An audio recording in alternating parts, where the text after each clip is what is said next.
And okay, we should be live everywhere now. Hello, everybody. I am HP Holo / Edie Skye. I write books, and I also know a lot of other people who write books and who are frankly a lot more interesting than me. And so I like to interview them. And today I have Melissa Olthoff on the show celebrating her newest release coming out this week, Rise from Ruin. So yeah, Melissa, I'm going to have you introduce yourself in a second. But first, some usual podcast beginning things. First off, this is a book from Baen. So Baen is allowing me to stream on their YouTube and on their Facebook and all the other fun places. So thank you to Baen. Everybody, please go buy all their books, including Melissa's. Like, buy multiples because it's great. But also, we're going to be giving away a free signed copy of Rise from Ruin tonight, and I'm about to put a link in the comments. It's also in the show notes wherever you're watching, but just fill out this form. We will draw a random winner at the end of the show or after the show, and then I'll notify you if you win, and a book will be in the mail. And then also I'm going to include a link to Melissa's newest book so that you can just go pre-order that right now because it comes out in 2 days. And yeah, so here's link number 1. Go pre-order that mess. And then link number 2, I was actually prepared. I had all my links ready today. Link number 2, enter a signed copy of Rise from Ruin. So I'm super pumped about this book because I love dragons, I love griffins, and it's got both. So yeah, introduce yourself, tell us who you are, what you wrote, and then tell us a brief summary of Rise from Ruin. That's a lot, and I'm going to try and keep track of all that and not have any existential crises this time on who am I? Okay, so I'm Melissa Olthoff. I write sci-fi and fantasy, and I always sneak in romance because I write what I love to read. And this is my first Baen book. It's actually my 11th. It's math. I'm an accountant. I should be able to do math, but this is my 11th published novel because my 10th just came out on Friday from CKP. So what I missed this one somehow. We're gonna have to talk about that one too. But Rise from Ruin first. Rise from Ruin first. So when I was a kid, like so many of us, I discovered Anne McCaffrey's Dragon Riders of Pern. And then I was so mad that I could not be a green dragon rider in real life that I went out and joined the Air Force, as one does. Casey Azell also did the same thing. So I know I'm not alone in this, perfectly reasonable response to not getting my green dragon. That is the most fantastic reason for joining the Air Force I've ever heard. I wanted to fly so bad. And then I also wanted to write a book about dragon riders. And then this utterly ridiculous griffin popped into my head one day and said, he bet. So Rise from Ruin is not about a dragon rider. Rise from Ruin is about a dragon rider cadet who is this close to getting everything she ever wanted. And then a prank goes wrong and she ends up bonded to a griffin instead. That part of the book, I have such conflicted feelings about the part where she bonds with a griffin, because on one end, I'm like, oh no, she's a good dragon rider. She's meant to be a dragon rider. And it's like, I know I'm supposed to be sad about this, but also I love griffins. Like, I couldn't be fully sad. So I have to ask, between dragons and griffins, are you a dragon girl or a griffin girl? Before this utterly ridiculous griffin, I would have 100% said dragons, obviously, 100%. But the same day, the same trip to the bookstore that I discovered Dragonflight by Anne McCaffrey, I also discovered The Black Griffin by Mercedes Lackey and Larry Dickson. Oh, yes! And Scandronon. Oh my God. That was the first non-human character I'd ever discovered that was a fully fleshed out real person in his own right and not attached to another human or, dependent on them. Like, oh, that griffin is amazing. And I honestly, we have that company that is supposedly recreated direwolves. So clearly y'all, we are in the griffins timeline here. We are close to having griffins. Right. When we get dragons and griffins, I'm probably going to have to go with a griffin, because who wouldn't want an utterly ridiculous, insanely brave griffin?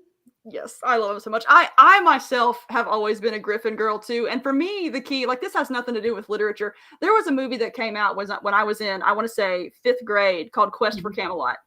And it was, oh my gosh, are you a Quest for Camelot fan too? No one else is a Quest for Camelot fan. This is really exciting. I haven't met anybody else who even knows what it is. Really?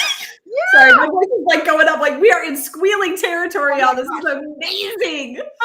But yeah, but anyway, so I love that movie for a lot of reasons that I could honestly do a whole podcast on. But it was the first time I had encountered a griffin in any kind of media. And I thought the griffin was the coolest thing, even though he was kind of a dopey character.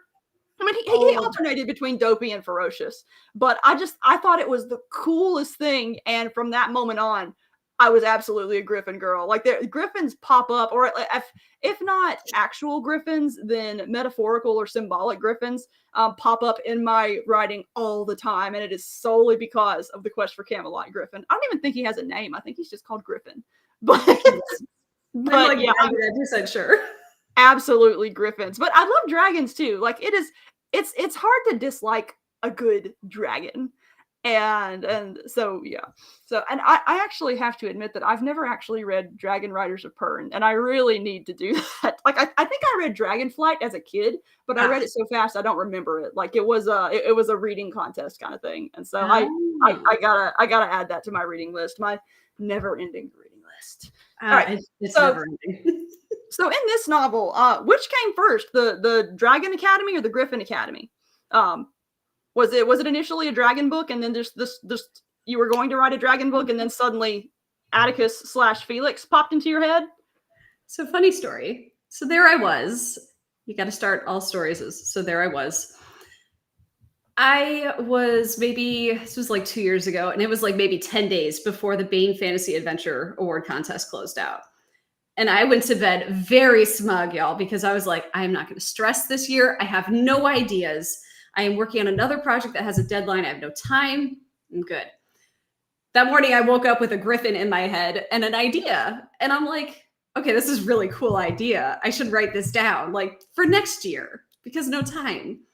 4,000 words later, I was like, well, I guess I'm writing this story. And I finished it the next day. And it literally just all snapped together all at once. So it really wasn't a, like, which came first. It was a, like most of my things, it's the character, or in this case, characters popped into my head. And I'm like, oh, this is really fun. Yes. So this was like a dragon rider cadet who loses her chance and has to switch to the griffin side of the academy.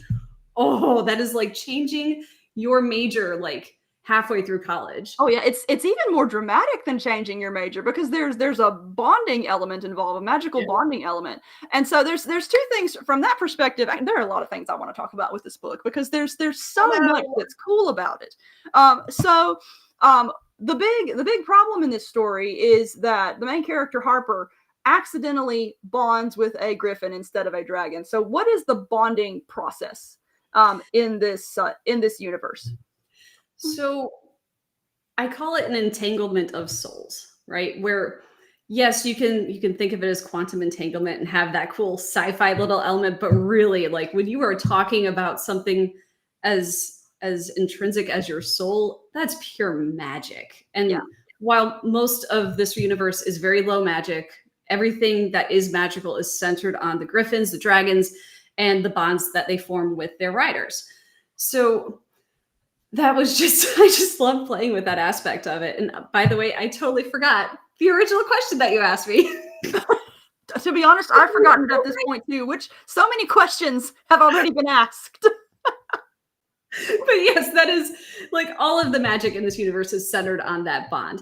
Mm-hmm. And one of the coolest things that I played with was the physical manifestation of it. You cannot look through your bondmate's eyes if they don't match. So when Harper is bonding, like, she feels that sting in her eyes and the burn because her eyes are changing and they are no longer blue, they're purple. And yes, I try to keep a little bit of consistency, like Felix's eyes were red, hers were blue. But really, at the end of the day, I'm just like, oh, this character gets this color eyes and this character gets this color eyes, because cool. Yeah. But the other big thing with bonding was you cannot tell me that you have entangled your soul with another creature and you could survive its death. Right. And I was so convinced of this, because Dragon Riders of Pern, right? Like that trope that Anne McCaffrey literally invented was you could survive your dragon's death. You might not want to, but you could. Right. Fourth Wing flipped it on its head. the dragon could survive the rider's death, but not the other way around. I'm like, huh, yes, and I was convinced, nope, neither would be able to survive. Mm-hmm. And then Chuck Gannon entered the chat. I already know this is going to be great. Oh my God. So there I was at Superstars, which is a fantastic writing seminar that's held in Colorado Springs every February. Why? Why February, guys? It's so cold. But it was maybe day 4. I was exhausted. I'd had a headache for like all 4 days because high altitude. And we're at BarCon, which is when a bunch of authors hang out around the bar and just bullshit. And Chuck very kindly was like, hey, Melissa, so what are you working on? So I told him I was expanding that short story that came in second. And, here's the premise. And I'm proud of myself because it was a mostly coherent response. Mostly, he might disagree. And he's like, BarCon mostly coherent is good. I mean, it was the end of the day. I did great. And that's my story. 10% truth. So Chuck was like, okay, tell me more. So I word vomited all the things at this poor man. And he was like, okay, hear me out. And I'm like, I need another drink, don't I? And he was like, yes, maybe dragons and their riders, they can't survive each other's death. And he goes very scientific because he's Chuck Gannon. So of course he didn't. It was amazing. He was like, dragons are reptilian. They're different than us. It makes sense. But what if griffins, being closer to us, biologically speaking, because they're mammalian, what if they could sever the bond and the rider could live? And I'm like, oh crap. I've already set it up because dragons, they're big. They're not subtle at all. They spread out, right? When you've been bonded to a dragon. Oh yeah. But griffins are sneaky and they just kind of curl up in the back of your mind. And they are so brave and they love their riders so much. And also griffins are smart. Mm-hmm. So yes, it made 100% sense that a griffin could figure out how to sever the bond if they saw their death coming in time.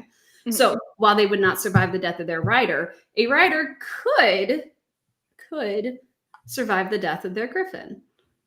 They might not want to, and they might decide not to, but it gives them a chance. So one, BarCon is always excellent. Chuck Gannon is a diabolical, delightful person.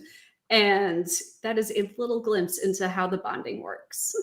Diabolical and delightful is a great way to describe him. I love it. Oh, we've got people in the chat. Robert says, I named my firstborn Griffin. So yes, we've already got people with good taste in comments. And then Shammy says, Chuck is so good.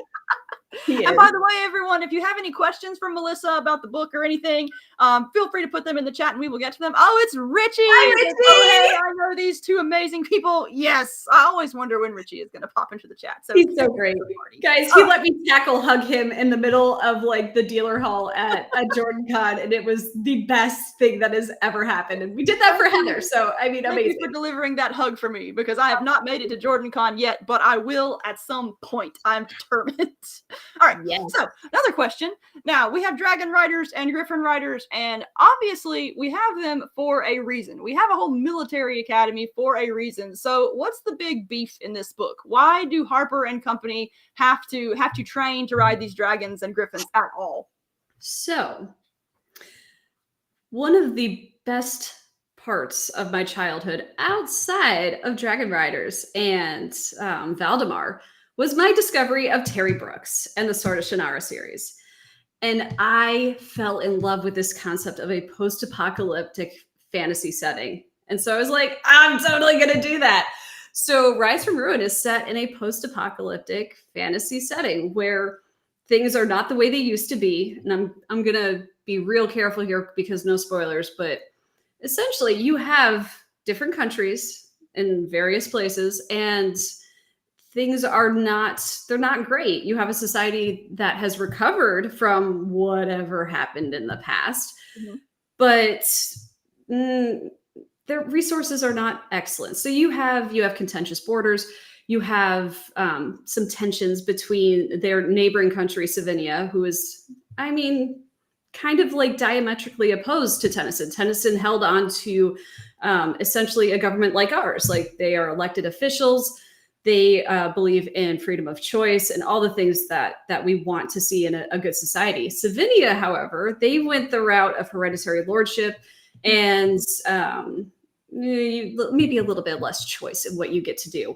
So when you have two countries that share a border, things are not always going to be great. So when you have dragon riders and griffin riders and you don't have the things that you used to have to fight wars with and protect your country, you're going to find a way to use the resources that you have left. And dragons, man, they make great bombers, and napalm is not that hard to make. So I leaned a little bit into my Air Force experience, and I'm like, I have dragon specialties that definitely correspond to modern military airframes and missions. So what we ended up, there's only one of me. What I ended up coming up with, despite the amount of voices in my head, there's still just one of me. What I ended up coming up with was, all right, so if everything has just gone to crap and you have to rely on less advanced technology to protect your country, to protect your people, you're going to lean on those dragon riders and griffin riders. And I wanted to make it very clear that these are not high school students. This is a college. This is an academy. You have to be at least 18 to join it, because I didn't want teenagers fighting wars, even though they start out their freshman year as teenagers, right? So what I wanted was essentially a mirroring of some of my own personal experience. Like, I went to college, I went through ROTC with the Air Force. I was a freshman when 9/11 happened. I went into the Air Force as an active duty officer in 2005. And I'm like, okay, cool. I want to use some of this experience. So, Harper and her classmates, they were freshmen, like 2 weeks into their first year when the actual invasion with Savinia kicked off. So, and that is not a spoiler, because y'all can read about how that happened in This Means War, which is available for free on the Bain website. Oh, yes. Everybody go read it. Bain, I don't know if they always do it, but with a lot of their releases, there's a free short story that usually comes out close to the release of the book. So Jacob has written a few too.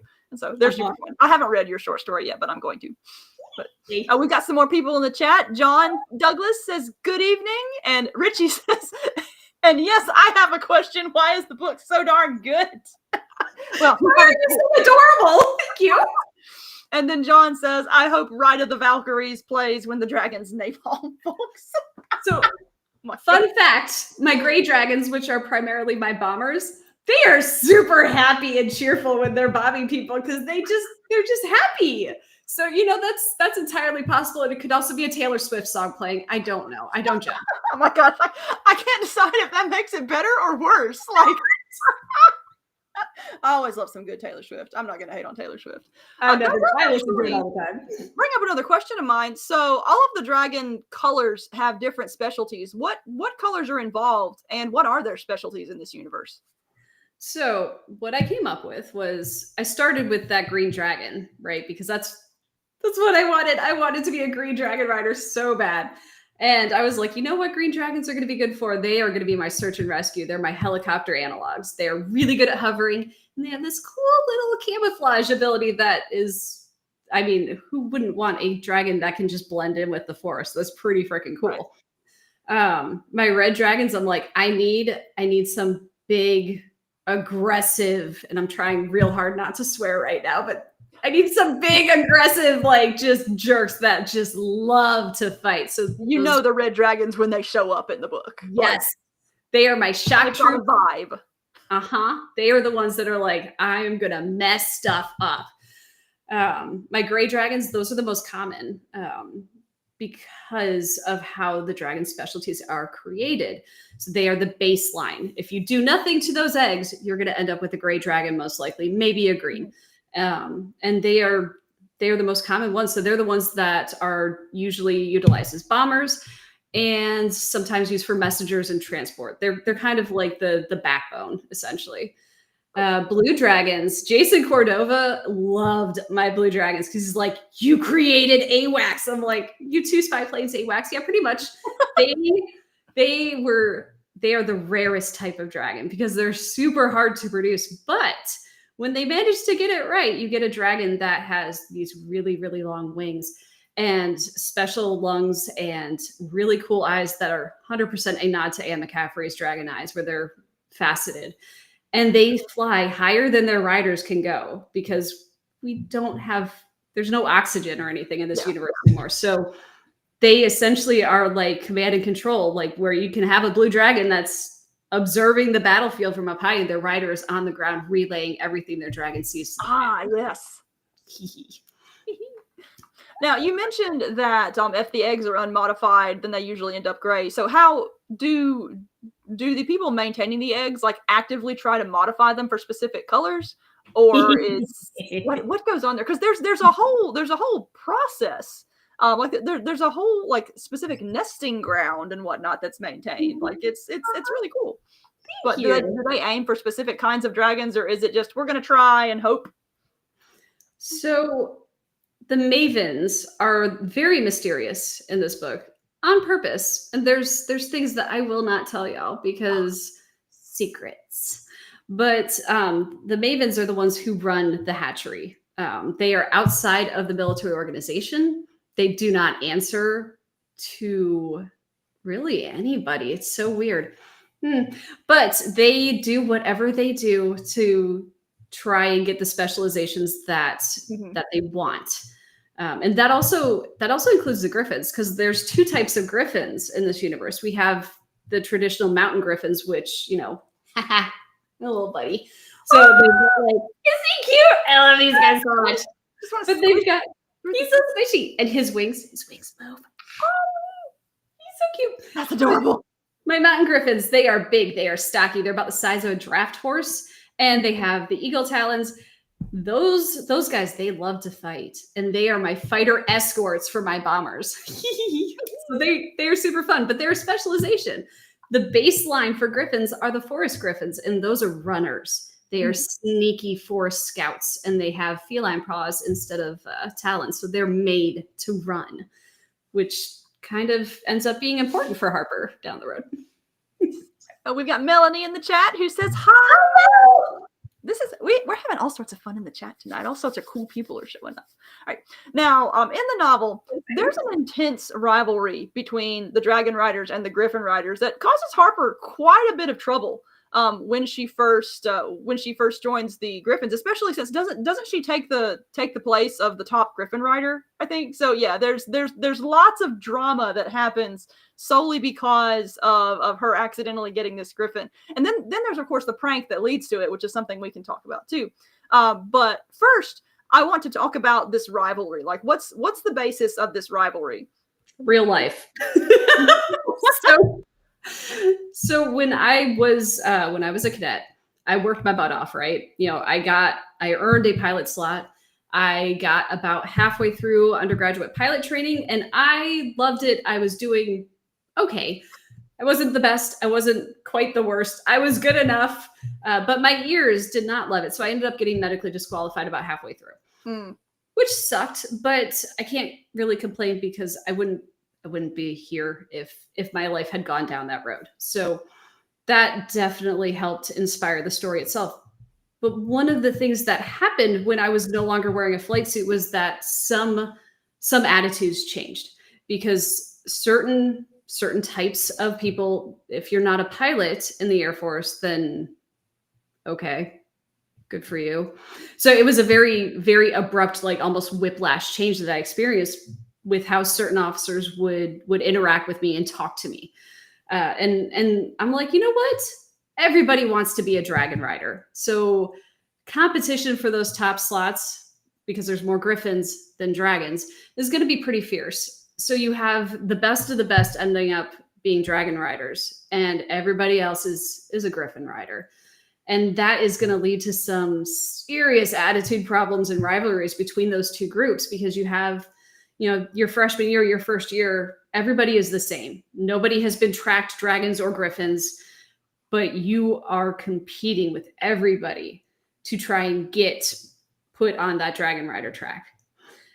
And those rivalries, sometimes they carry over into active duty. So it was a little fun playing with that and using that real life experience and the different things that had happened to me in real life and adding that to the book. But poor Harper, you cannot.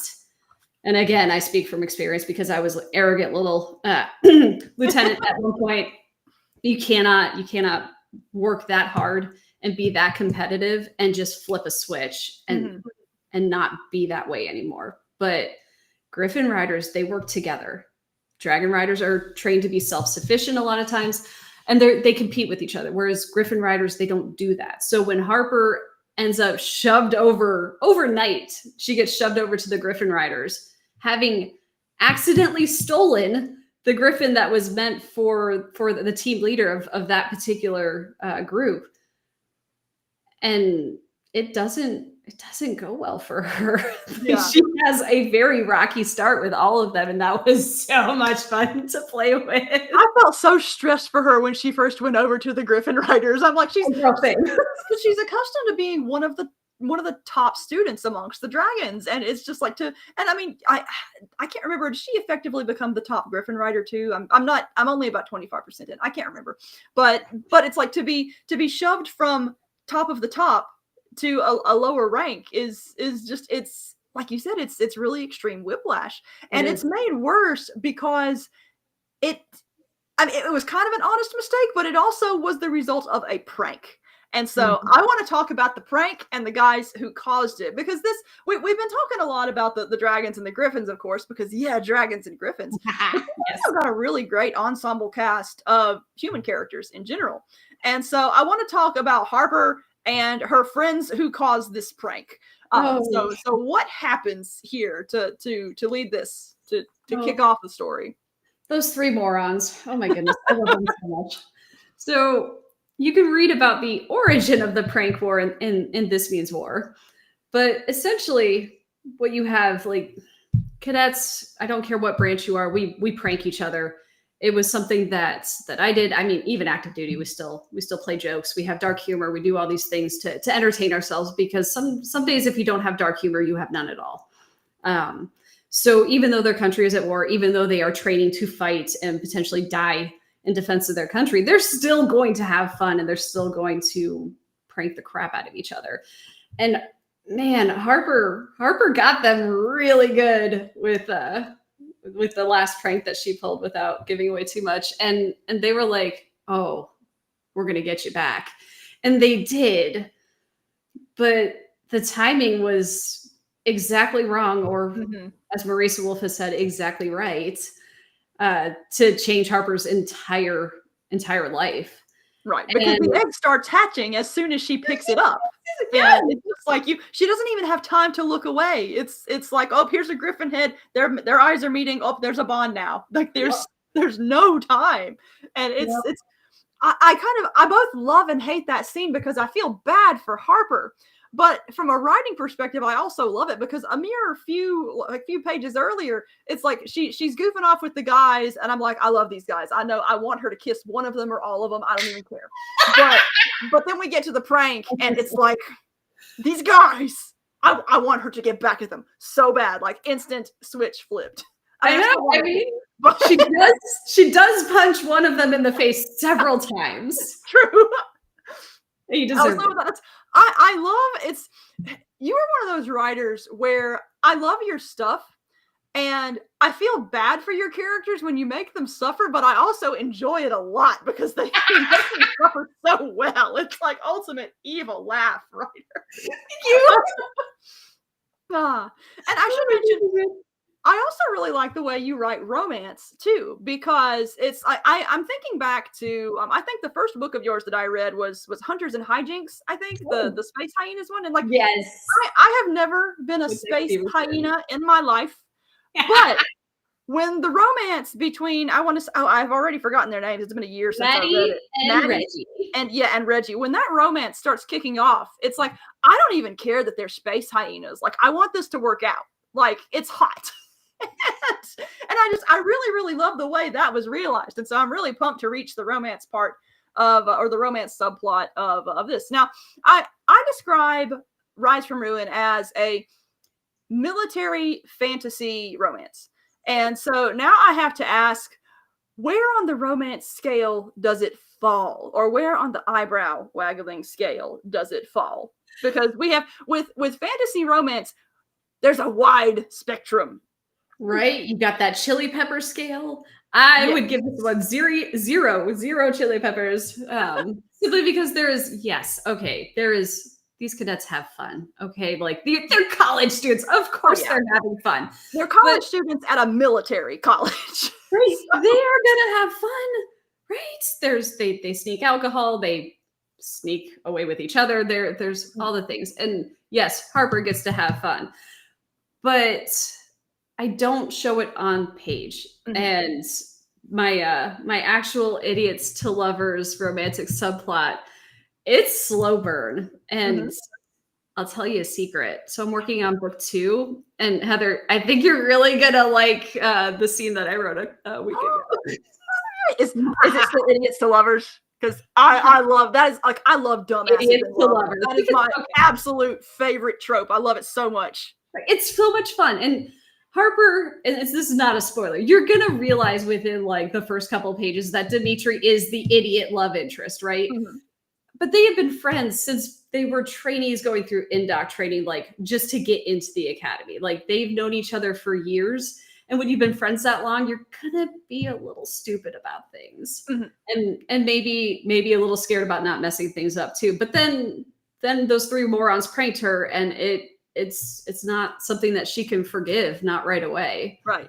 And I mean, I would have a hard time forgiving that too, because like you said, it alters the course of her entire future in a second. Yep. And that's hard to deal with. It does help that her bondmate is utterly ridiculous, insanely brave. And we got to talk about and at the point in the book where I am, he's still Atticus, but his name eventually changes to Felix, or he decides that it's Felix because he named himself. I mean, and so I want to talk about this little guy because he's so good. I love him. So tell me, I want to know the process by which his character sprang into your head. Was he fully formed? Yes. Or oh my gosh, he's one of those he wrote himself kind of characters. I was on Blasters and Blades on Friday, and J.R. Hidley asked me the same thing. He's like, "How did you create him?" Like, I wish I could give you an answer that doesn't make me sound batshit crazy, but I didn't. It does not sound crazy on this podcast. All of mine are exactly the same. Like it's all of my characters pop into my head fully formed, and they're like, "This is our story now. You just sit and write it." I just write the incident report. That's exactly. I'm exactly that type of writer, and but you're right. It is insane to say because I don't. When I sit down, I work from very skeletal outlines that are basically they tell me what needs to happen in a scene to make the story function the way I want it to function. But when I sit down to write, I basically look at my characters and I'm like, okay, guys, you have to accomplish this. I don't care how you accomplish it.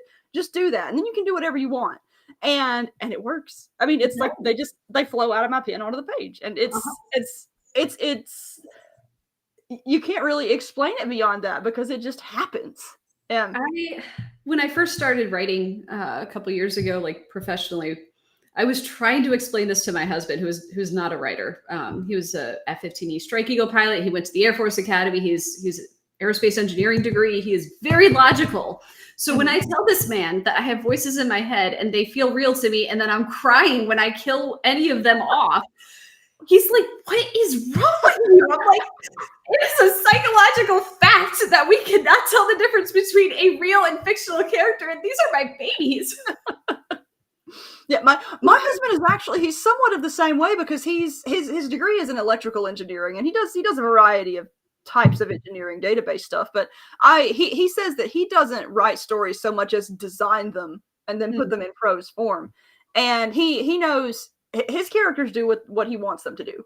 And so when I describe that my characters do whatever they want, it's sometimes we butt heads when editing because of this, because he'll say this specific thing logically needs to happen in this story for it to work, and I'll be like, "But they don't want to do that." There's a conflict between for the plot and what makes sense for this character. Yeah, exactly. And character personalities, I mean, they can have, like, different characters will accomplish the same thing so many different ways that's one of the most fun things about writing those kinds of characters. But we've got people in the chat again. Says, hey, Charlie. Tech Team says, hello, Heather and Melissa. I'm looking forward to seeing the Bane crowd at LibertyCon. Yes. Are you going to be at LibertyCon this year? I will. Yes. I am normally at LibertyCon, but we have a family reunion that weekend. And so I'm going to see actual family rather than con family. So I miss you guys, but you have to deliver hugs for me like you did at JordanCon. Hug everybody. And then Charlie Cox, hello, is in the chat. And so sorry, I'm late. Hi, and they really exist. Our characters really exist in an alternate universe. I like that image. Actually, that I'm so cruel to some of my characters. That kind of scares me that they might hop universes. But right, that's yeah. If some of my characters, if they show up in my universe, they're gonna have some words. They will not be good words. To me, I'm sorry, it was for the plot. All right, let's see here. I'm looking to I think we might have actually gone through all of my questions already. Let's see here. Let's see. Oh, I want to ask, we were talking about Felix. Did you have a particular scene with him that was just the most fun to write? Like, other than just all of them in general, because they're all great. Like, was there one that was particularly fun or particularly affecting? So I can give two answers that they're not too spoilery. So both of these happen in the first half of the story because I split it up by two parts: the academy section, and then Harper's first 6 months active duty as a dumb lieutenant. Right. The moment when Harper finally admits that Atticus is a stupid name and starts calling Felix what he wants to be called, that building up to that and actually getting to write that scene was just one of those emotionally like, oh my God, this is amazing. I got to this part. I'm so excited. And it turned out so well. And I'm so happy with how that played off with Felix. And then how that really tipped the balance with Harper's relationship with her teammates, with how they saw her and how that was like the moment of belonging for her.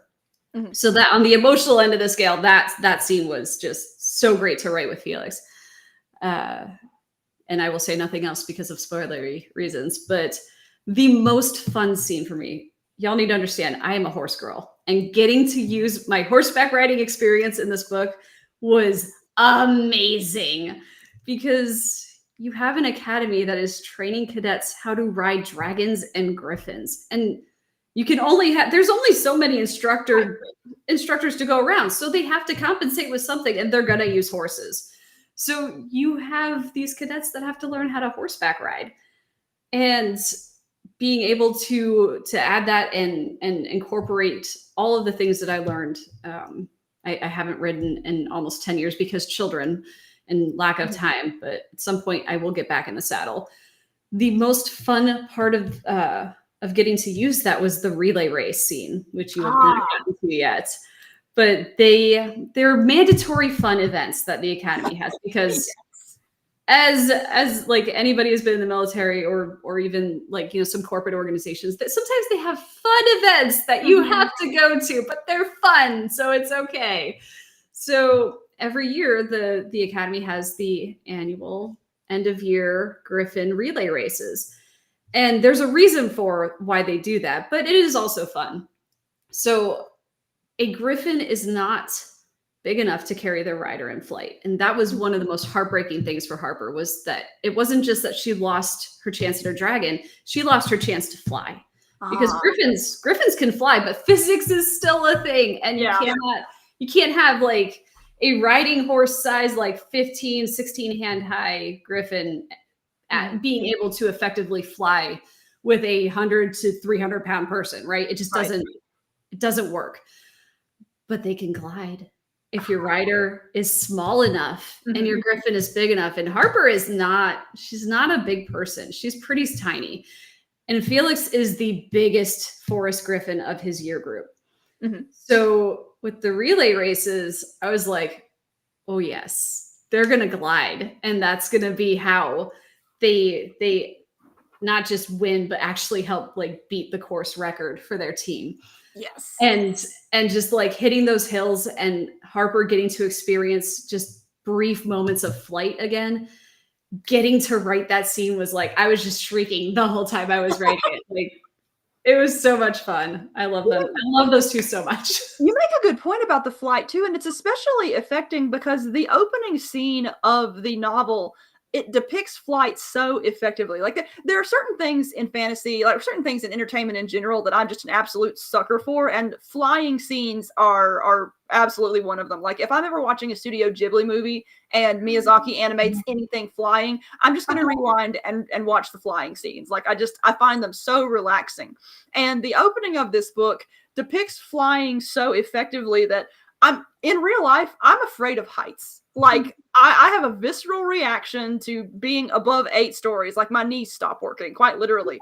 And when I was reading the dragon scene, like I was like, oh my gosh, this is so cool. This is so cool. Wait, I can't feel my knees. Like I literally, my fear of heights kicked in. I got so into this scene. And I'm so sorry, but also yeah, I mean it's that affecting, like it's that good. And so I love that scene. I reread that scene like 3 times, I think. It was great. Thank you. But yes, and the whole thing is great. Like everything I've read is great thus far. But my face is red again. So we've spoken about the fun and affecting griffin scenes. Did you have any scenes in general that you found particularly fun or particularly challenging to write? Oh, yes. So, oh man. All right. I'm thinking through ones that won't give away too much. I always have fun with the character stuff and really anything that involves Harper and her 3 morons was super fun to write because those 3 guys, she has a very different relationship with each of them. We need to talk more about the 3 morons. So anything with them was fun. Yes, we could. I will talk about them all day long. I love them dearly. But getting to write the battle scenes that I wrote in the second half of the book, like battle scenes could always be a little challenging because you have to balance the action with what the character is feeling and seeing and smelling and bringing those 5 senses in. And there was a few moments where I was like, okay, you guys need to understand. Pretend this is Felix. This griffin has so much plot armor, he is never gonna die. Which means that Harper is also never gonna die. Those 2 ironclad plot armor, they're good. Everybody else is fair game. So yes, there were some really tough scenes that I had to write, and I can already feel my heart breaking, and I don't even know who dies yet. I need guys. I need Heather to make me a promise that she's going to message me when she gets to those scenes. Absolutely, I need to know. I need to know the things. I'm gonna get a text at like 3 in the morning. I might be awake, so it's fine. Yeah, we authors don't sleep human hours. No, the voices sometimes don't shut up. But you want to talk about the 3 morons? Yes. So we've got Dimitri. We've got I've forgotten the names of the other 2. Remind me. Zane and Callum. Right. Cal. So they are 3 very different people. Because it's important to me, like, I don't really create the characters so much as they create themselves. Like, I don't really use character sheets. I'm just like, oh, this dude is a total asshole. This dude is like he's very charismatic and charming and kind of a jerk. And Zane, he's so adorable. I love him so much. He's so sweet. He is like my sweetheart. And so she has a different relationship with each of them. And immediately she was like, I have a to be punched list. And it was either Callum or Dimitri at the top of this list of who am I going to punch first? Because I cannot begin to describe how angry she is with them. And I mean, with good reason. But Zane, that man is like a dog with a bone when it comes to puzzles. So she figured out pretty quick that he's probably the one that figured out how to pull off that prank. Because if anyone could figure it out, it was him. But she also ends up forgiving him first because he is adorable. And he really genuinely apologized before the other 2 did. Dimitri, I feel so bad for all the guys too, because you know they didn't intend what happened to happen. I mean, and that doesn't really change the fact that it did happen, but it's like, oh. And how they react afterwards absolutely affects how Harper treats them and eventually forgives them. Like, hi, Nick.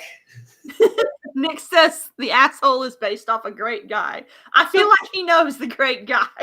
So fun fact, Callum is Nick's favorite character for very, very obvious reasons.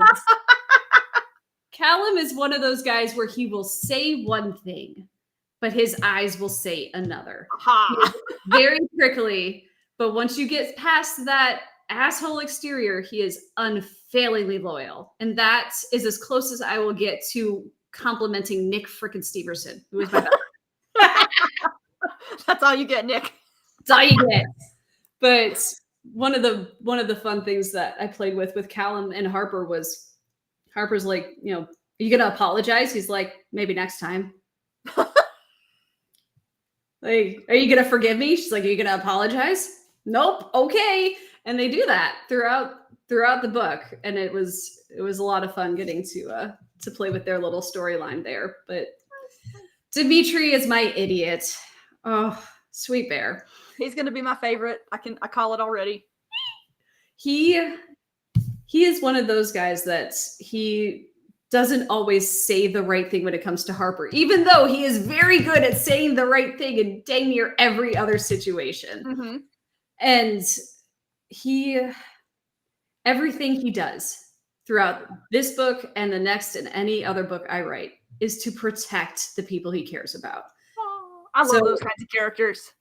Of the four of them, of my original little squad, of the four of them, if they had had a leader, it would have been Dimitri. And one of the best bits of feedback that I got, because guys, look, we do not create from a vacuum, right? We are influenced by everything we read, everything we watch. And if we're real dang lucky, we are also influenced by the people we have around us. So I was able to get feedback from Casey Azell and Jason Cordova and Nick Steverson and Casey Moores and Marissa Wolf, who is amazing in all the ways, because she was like, girl, you listen to me right now. You mentioned this adorable baby tank, because there is one type of dragon I haven't mentioned yet. And those are my black dragons. Ooh. Black dragons are not quite as rare as blues, but they're rare. Mm-hmm. And their riders almost always end up in leadership positions because they're only offered to the best cadets. And they look for cadets that have leadership potential and that are protective and that do the right thing, even if it costs them more than they want to pay. Mm-hmm. So it should have occurred to me and it didn't. But Marissa was like, girl, you mentioned this adorable baby tank sitting in the hatchery in the sands and everything. And you cannot tell me that Dimitri didn't end up with that black dragon. I'm like, you right. Uh-huh. So going through and making that change, I'm like, oh, so great. It played into so many things and improved the story so much. So moral of the story, take feedback. Yes. Oh, there's a question that I missed up here from Charlie. It says, do you need a 3-point seat to ride a dragon? Like, do they have, like, what are the saddle sizes like for these things? Okay, so this is something that Dan, my husband, brought up because he's really good at visualization and logic and all these things. He's like, how wide are these saddles? I'm like, okay, dragons. I'm going to have Jamie Ibsen, who is freaking amazing and has done so much of my character design.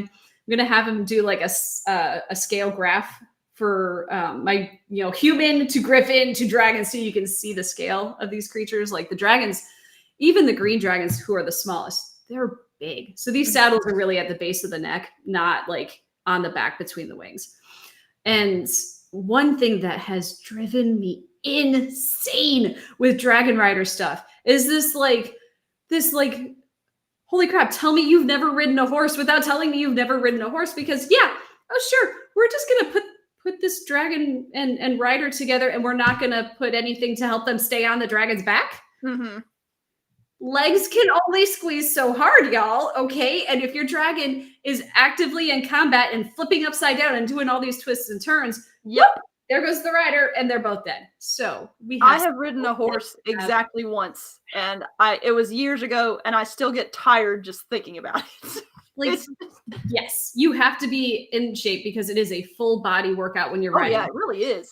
So when you're riding a dragon, it's even more intense. And yes, I gave my dragon riders like safety straps because legs can only do so much. And Nick says just squeeze your legs.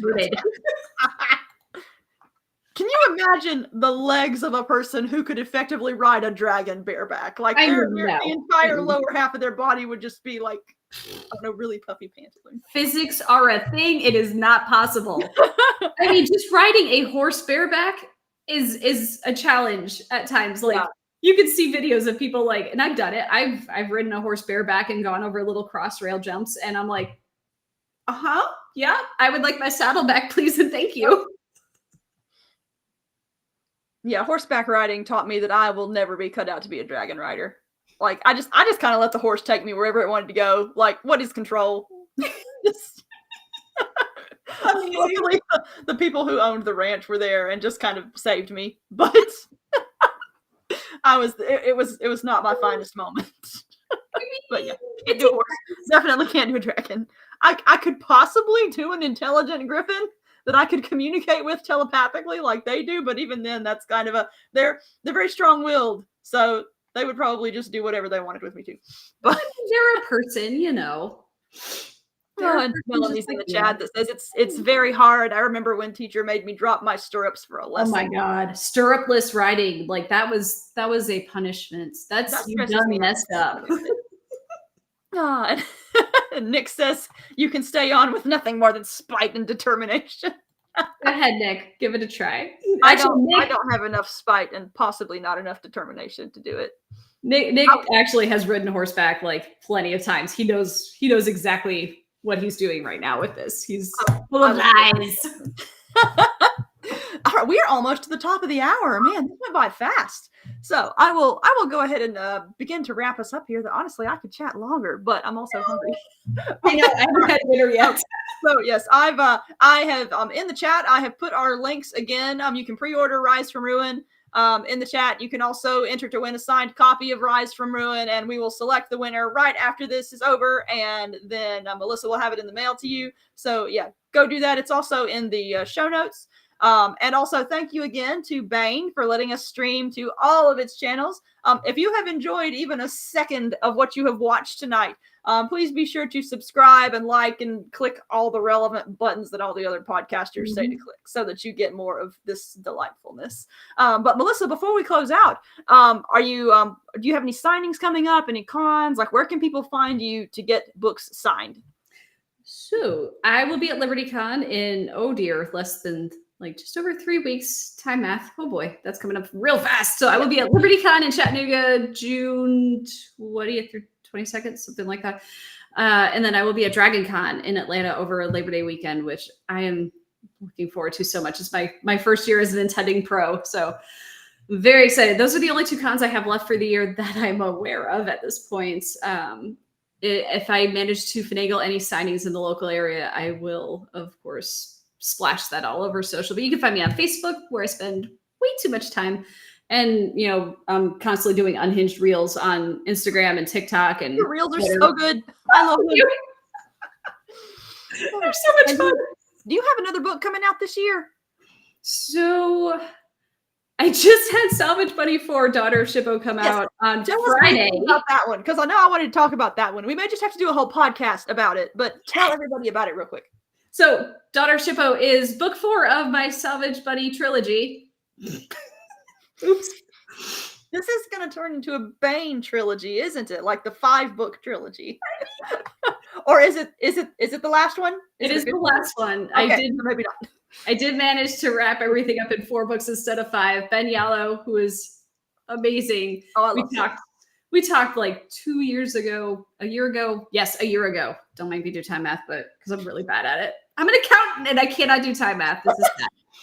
But he was like, Ben has read all the Salvage Bunny books, which take place in the Salvage Title universe by Kevin Steverson. It's where the Space Hyenas lives, and Space Dragons with Nick Steverson. And it's just this open, fun sandbox, and where the science is light and the shenanigans are ridiculous. And Salvage Bunny was my first character, my first cast of characters that I love so much. And each book asked a question. Because Kaylee, got her whole world invaded before the start of book 1. So book 1 was, what would you do to save your home? Book 2 was how far would you go to, what would you sacrifice to save your friends? Book 3, how far would you go to save yourself? And then Daughter of Shippo asked, would you risk everything, your home, your friends, yourself, to do the right thing?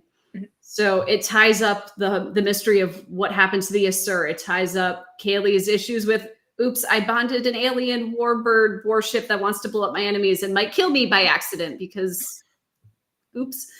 She has a lot of oops moments, but she was so fun. She is very much Evie from The Mummy meets Dr. Daniel Jackson from Stargate. Yes. So she does not start out as a fighter, but getting to grow her into a fighter over the course of 4 books was amazing. And I will talk Salvage Bunny forever, so we could do that on a separate podcast. Absolutely. I will arrange that tonight. Yes. All right. Well, thank you for joining me tonight. Thank you, everybody in the chat. This has been a whole lot of fun. And again, everybody, Rise from Ruin comes out in 2 days? So go pre-order it now, and hopefully it will be waiting at your door whenever it's on release day. I think Amazon is good about getting stuff out. Yeah, they're pretty good. And if you don't get it pre-ordered, go to your favorite indie bookstore, request it. Go to your favorite Barnes & Noble and request it. Somehow get the book because it's worth it and I love it and you should absolutely read it. And I'm looking forward to the next 2. So, all right. Thanks again.